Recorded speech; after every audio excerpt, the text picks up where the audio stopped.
Bentonville, Arkansas, November 20, 2012. We teach our children to fear the stranger in the dark. But what if the monster doesn't lurk in the shadows? What if he lives next door on your quiet street? He was the trusted neighbor, the husband of a best friend. He was the man who tenderly carried a sleeping 6-year-old girl home and tucked her into bed. She innocently called him Uncle Zach. But by dawn, little Jersey Bridgeman had vanished from her room. This isn't a story about a random break-in. It's a chilling warning that the deadliest predators are invited inside. Let's break the conventional rules of storytelling. We are not going to start at the beginning of this tragedy. We need to start with the present with an agonizing legal circus that simply refuses to end. Fast forward to April 2024. The gavel strikes in an Arkansas courtroom, echoing with a definitive, satisfying thud. A judge has officially and firmly rejected Zachary Hawley's latest desperate attempt to overturn his death sentence. For over a decade, this convicted child killer has been fighting tooth and nail from a supermax prison for his own life, a right he brutally and mercilessly stripped away from 6-year-old Jersey Bridgeman. His defense, a cowardly, regurgitated script blaming His Highness' actions on childhood trauma. His legal team painted a tragic picture of a man broken by an abusive upbringing and a severe substance-dependent mother, shamelessly weaponizing mental health as a get-out-of-jail-free card.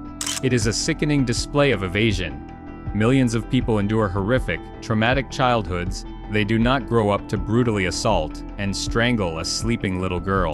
To use the pain of his own past to justify the ultimate destruction of an innocent child's future is the absolute pinnacle of cowardice. But if Zachary Hawley represents pure, unadulterated evil, the legal aftermath revealed a twist so profoundly grotesque that it defies human logic. To fully grasp this, we must look through the lens of criminal psychology expert Emma Kenny, who highlighted a detail so sickening it will leave you completely speechless. Enter Amanda Hawley. Amanda wasn't just Zachary's wife, she was Desiree's Jersey's mother's absolute best friend. In the immediate, chaotic hours after the murder, Amanda was the one who stood by Desiree's side. She held her, comforted her, and wept bitter tears over the unimaginable loss of little Jersey. She played the role of the devastated, supportive confidante to perfection. Yet, when the dust settled and the monster was locked away, the mask slipped.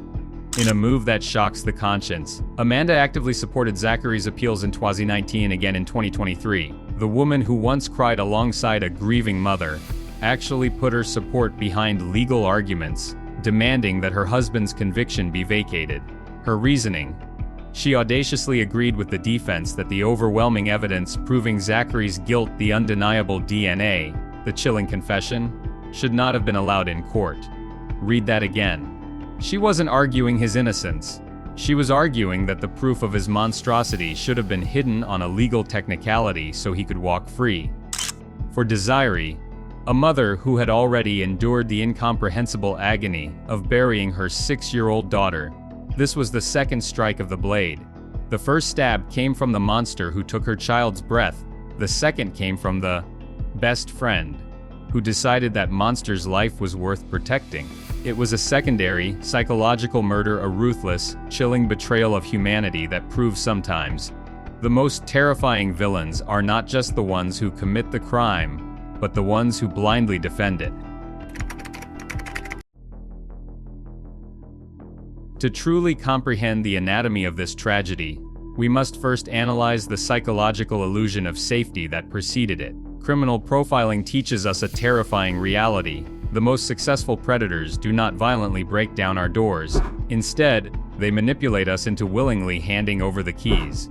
In the autumn of 2012, the quiet, suburban streets of Bentonville, Arkansas, provided the perfect canvas for a masterpiece of deception. At the center of this false sanctuary was Desiree. To understand how the wolf got into the house, we must understand the mother's extreme vulnerability. Desiree was a single mother carrying the crushing financial and emotional weight of raising 2 young daughters entirely on her own. To keep the lights on and food on the table, she worked grueling graveyard shifts at the local EZ Mart. She wasn't careless, she was perpetually exhausted, living in a state of survival mode. This is the exact psychological environment a predator looks to exploit. A working single mother doesn't just want a support system, she needs a village to survive. Right next door, she believed she had found her guardian angels. Enter Amanda and Zachary Hawley. To Desiree, Amanda was a confidante and a best friend, while Zachary effortlessly slipped into the role of the dependable, protective Uncle Zach. We must analyze the sheer, chilling brilliance of Zachary's camouflage here. By offering free, reliable childcare while Desiree worked late into the night, the Hawleys didn't just help a struggling neighbor, they embedded themselves flawlessly into the Bridgeman family's core survival ecosystem. Psychologically, when someone solves your most critical, desperate problems, your natural defense mechanisms completely shut down. Gratitude replaces scrutiny. The Hawleys were given a house key and granted unrestricted physical and emotional access to the girls. Zachary wasn't a suspicious outsider lurking in the bushes. He was the trusted insider who tenderly carried a sleeping Jersey from his couch to her bed. This profound, unquestioning reliance birthed a fatal normalization of boundaries, culminating in one seemingly insignificant, yet catastrophic detail: the side door. Desiree made it a nightly habit to leave her side door unlocked. From her perspective, this was merely a practical manifestation of absolute trust, a simple convenience so her best friend and Uncle Zach could seamlessly transfer the sleeping girls or grab shared medications without the hassle of a deadbolt. However, through the cold lens of forensic analysis, that unlocked door represents a devastating contrast between a mother's innocent reliance and a predator's calculated opportunism. The circle of trust Desiree built to protect her daughters was, in reality, a meticulously constructed trap. Zachary Hawley didn't need to force his way into Jersey's life. He had already been given a VIP pass. The unlocked side door wasn't just a physical breach of security, it was a psychological loophole that allowed a monster to bypass every natural maternal alarm system. Desiree believed she was leaving the door open for a savior, completely unaware of the devil waiting patiently on the porch.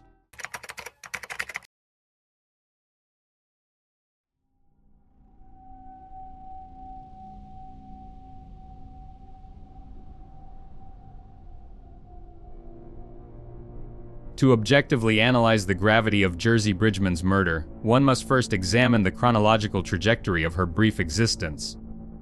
Statistically, a child who survives extreme domestic violence remains in a highly vulnerable demographic, but the specific sequence of Jersey's life presents a devastating, almost clinical paradox. By the time she was 5 years old in 2011, she had already survived a documented environment that defied fundamental human rights. Investigations into her biological father and stepmother's residence revealed conditions akin to a torture facility. Jersey was subjected to systematic starvation as a form of discipline. She was entirely deprived of a bed, forced to sleep on the bare floor, and most horrifically, physically tethered to a bedroom dresser, using a heavy metal dog-choke chain. To prevent her from accessing food at night, both perpetrators were ultimately convicted and incarcerated, theoretically terminating her exposure to domestic maltreatment. Upon being legally transferred into the full-time custody of her biological mother, Desiree, Jersey exhibited an extraordinary degree of psychological resilience. From a behavioral standpoint, children subjected to prolonged physical restraint and chronic starvation frequently display severe cognitive regression, attachment disorders, and profound antisocial tendencies. Jersey, however, completely defied these clinical expectations. She successfully integrated into the first grade, demonstrating standard, age-appropriate developmental milestones. She exhibited a vibrant affinity for the color pink, engaged actively with her peers, and assumed a highly protective, nurturing dynamic with her younger sister, Leah. The psychological markers of her previous trauma appeared to be actively receding. By all institutional and observational measures, she had successfully navigated her way out of an established hellscape and was rapidly transitioning into a functional, healthy childhood. This baseline of verified recovery sets the stage for the most chillingly ironic variable in the entire case. The child welfare system and the biological mother had seemingly succeeded. Desiree had extracted her daughter from a verified nightmare and relocated her to a quiet, suburban enclave specifically designed to foster healing and domestic security. Yet, in the very act of executing this rescue, Desiree inadvertently engineered a fatal geographical and social proximity. The environment selected for the child's rehabilitation effectively became a highly efficient hunting ground. By actively seeking a reliable support system to maintain this new, stable life, the mother unknowingly delivered Jersey from the hands of overt, disorganized perpetrators directly into the calculated, unimpeded grasp of a sadistically motivated, lethal predator. The supreme cruelty of this narrative is not rooted in emotional melodrama, but in its cold structural irony. The exact mechanism designed for Jersey's salvation, the trusted neighbor, the open door, the community support net functioned as the precise instrument of her demise. She survived the visible monsters sharing her own DNA, only to be systematically eradicated by the invisible monster her mother had deliberately chosen as their ultimate protector.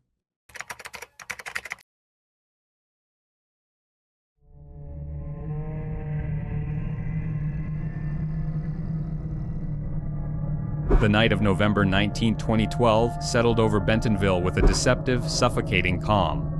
To understand the sheer horror of this case, we must track the timeline as it ticks down to a devastating zero. At precisely 11:30 p.m., Desiree clocked out of her grueling shift and walked next door to collect her daughters. The girls were fast asleep, a picture of absolute domestic tranquility. Playing the role of the devoted neighborhood protector to perfection, Zachary Hawley scooped up a slumbering 6-year-old Jersey.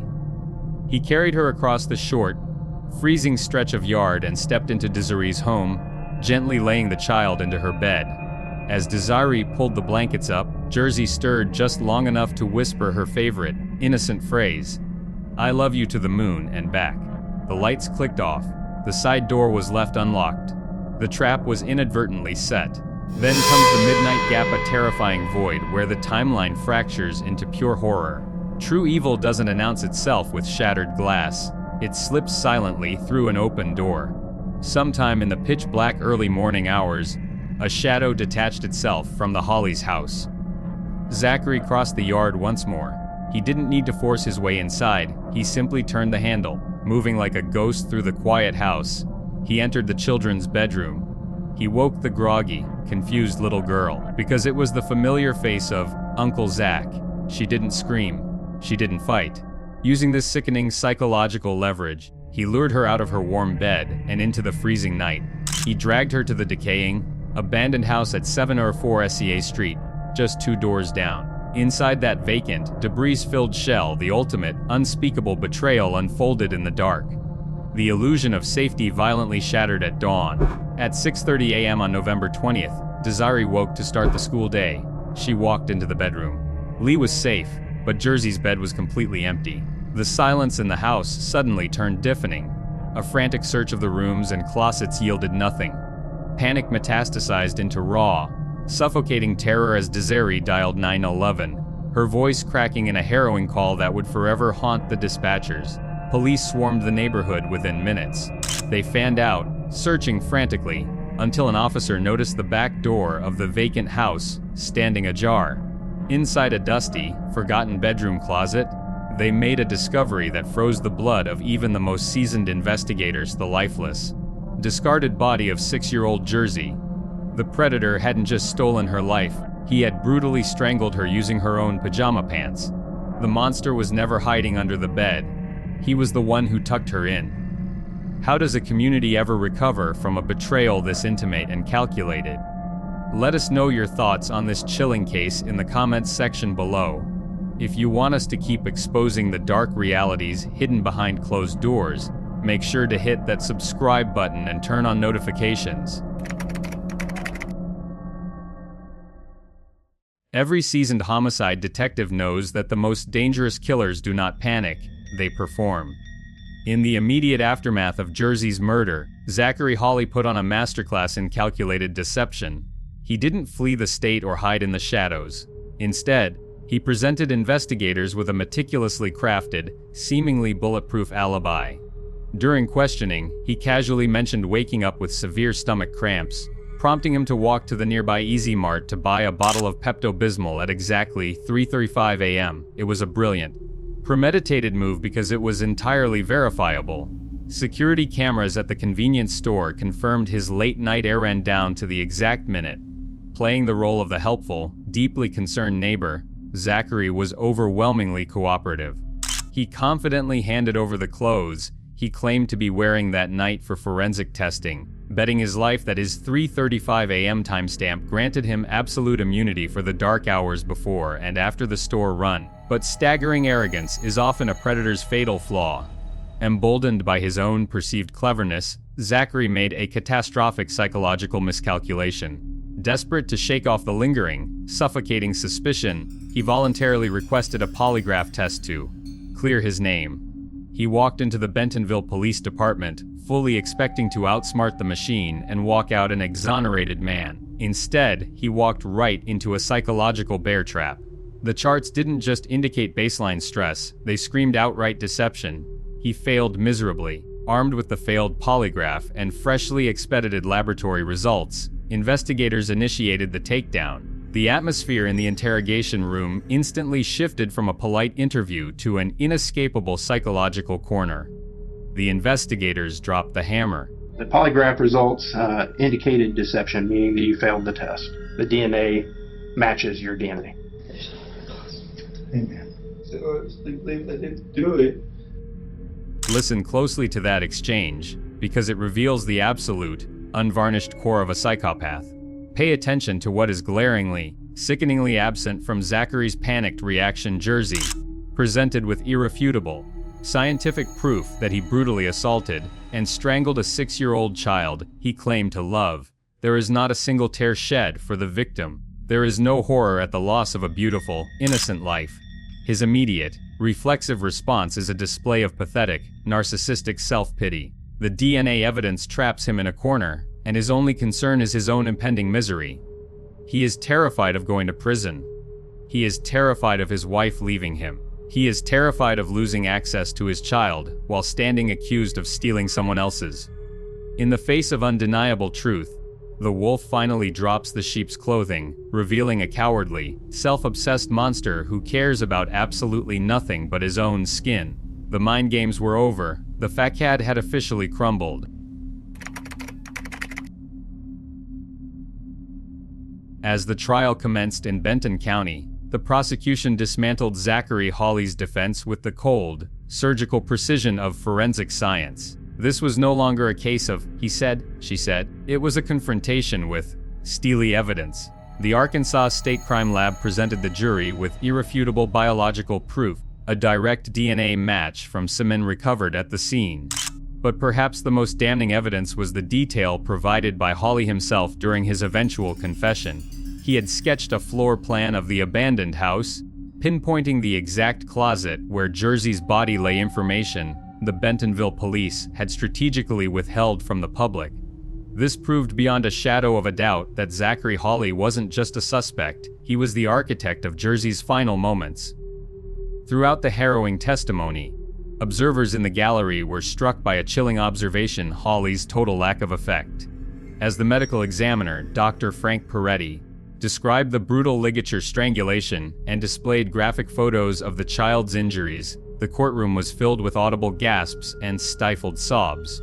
Yet, the man responsible sat in stony silence. Not a single tear fell, no flinch of guilt crossed his face.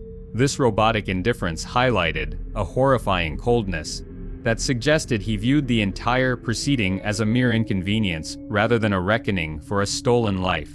The climax of this hollow performance came during the sentencing phase. Apologize for the pain and suffering I've caused. I hope you can one day find it in your heart to forgive me. He was immediately handcuffed and taken into custody. I'm gonna keep loving my other ones, you know? I'm gonna keep going on as a mom.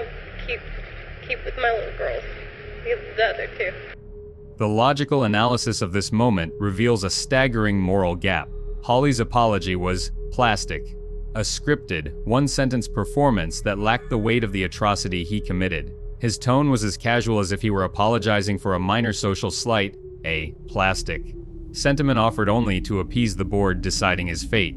In contrast, Desare's words vibrate with the exhaustion of a mother who has lived through a 1,000-day funeral. The juxtaposition is jarring. The killer asks for forgiveness, to save his own skin, while the victim's mother only asks for the right to remember the good times, without the shadow of his face. The court saw through the charade. On May 27, 2015, Zachary Hawley was sentenced to death by lethal injection, a sentence that remains a grim punctuation mark on a story of absolute betrayal. Justice was served, but as Desiree's wary eyes suggested, it could never truly balance the scales. The gavel has fallen, the Supermax cell door has locked shut, but the chilling echo of November 2012 continues to reverberate deeply through Bentonville, Arkansas. In the devastating aftermath of a tragedy so profound, a community was left to frantically pick up the shattered pieces of its own innocence. Walk down SCA Street in the years following the murder, or through the quiet corridors of the local elementary school, and you would see a specific, vibrant hue blanketing the town purple. It was 6-year-old Jersey Bridgeman's absolute favorite color. In the wake of her horrific murder, purple ribbons adorned mailboxes, front porches, and trees. They fluttered in the cold winter wind, a delicate, melancholic visual representation of a bright, beautiful life snuffed out far too soon. But the town needed something far more permanent than ribbons to anchor its grief, and more importantly, its outrage. At the Children's Advocacy Center of Benton County, a bronze statue was unveiled in her honor, cast in cold, unyielding metal. The sculpture immortalizes the pure innocence of childhood. However, this monument serves a much heavier dual purpose. It is not merely a place for quiet reflection or a tragic testament to a little girl who loved her younger sister. It is a permanent, silent sentinel. It stands as an unwavering alarm bell for every adult who crosses its path. The statue demands that we look at it and remember the excruciating, irreversible price of a community's broken trust. This brings us to the blood-soaked lesson of Jersey Bridgeman's story, a warning that fundamentally shatters everything society teaches us about safety. For generations, we have conditioned our children to fear the proverbial boogeyman. We hammer the concept of stranger danger into their heads. We warn them to avoid the shadowy figure in the dark alleyway or the unknown vehicle slowly rolling down the street. But the clinical, horrifying truth of forensic psychology dictates a much darker reality. The most lethal predators do not wear the grotesque face of a monster, and they rarely hide in the dark. Instead, they wear the flawless camouflage of everyday life. They are the enthusiastic next-door neighbor who always offers to mow your lawn. They are your husband's weekend drinking buddy. They are the fun uncle who brings candy, makes your kids laugh, and generously offers to carry your sleeping daughter to bed so you can rest after a grueling night shift. Predators like Zachary Hawley are elite masters of emotional infiltration. They do not necessarily groom the child first. They systematically groom the parents.